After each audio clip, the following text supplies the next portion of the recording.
Siamo a Villa Lattes, mentre all'interno circa 90 persone hanno riempito la sala per ascoltare il sottosegretario all'economia Baretta. Fuori ci sono centinaia di persone che manifestano con urla e strepiti per cercare di impedire che questo convegno si svolga nelle maniere classiche in cui si parla ma poco si conclude. Ci arrivano notizie che ci sia una colonna di macchine in zona fiera e una fila enorme creata dai manifestanti di Noi che credevamo nella Banca Popolare di Vicenza, che stanno arrivando qui per raggiungersi a tutti gli altri manifestanti. Ci sono associati di Montebelluna, di Don Enrico Torta, di tante associazioni locali.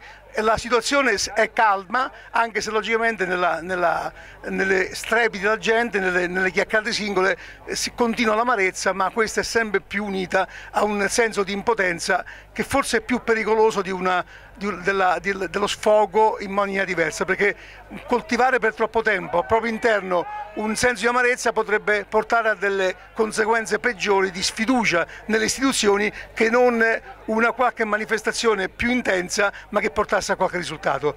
Vi lasciamo alle immagini, che penso che siano quelle più significative. Non le potremo dare tutte per ovvi motivi, però intanto vi diamo un'idea di quello che sta avvenendo. L'unico commento è che forse queste manifestazioni andavano fatte prima che i giochi fossero di fatto conclusi. Io ho il massimo rispetto della polizia, perché anche oggi è stata al nostro fianco, ha capito il dramma di tutti noi. Però voglio dire anche un'altra cosa, che lo Stato ha regalato il Veneto a San Paolo Intesa per €1 e ha regalato 17 miliardi di euro a Banca Intesa. E a noi cosa ci ha dato? Il decreto infame che ha fatto Renzi, che ha presentato. Chi è che l'ha presentato il decreto Renzi? San Paolo. Le avesse nella tavola e detto: questo dovete firmare. Chiavi delle banche!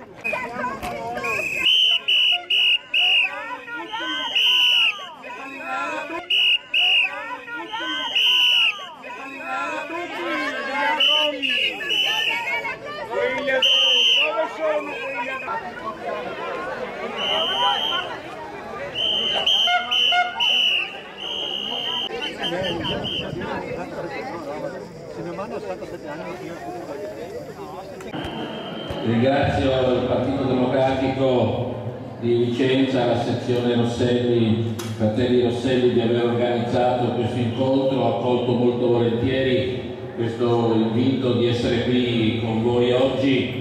Vicenza ha diritto di poterne parlare liberamente, direttamente, di poterne parlare con chi ha delle responsabilità e che se le assume nella discussione che si sta facendo su un tema molto delicato e molto complesso, e sul quale la vostra città e il nostro Veneto ha pagato prezzi rilevanti. Qui dobbiamo fare di tutto per capire come tamponiamo, risolviamo e andiamo avanti. Io non ce l'ho con il sottosegretario Pierpaolo Baretta, lo abbiamo incontrato parecchie volte a Mestre. Lo abbiamo incontrato, è stato cortese e gentile, ma noi della gentilezza non è che abbiamo tanto bisogno, abbiamo bisogno di risposte serie da un governo inesistente.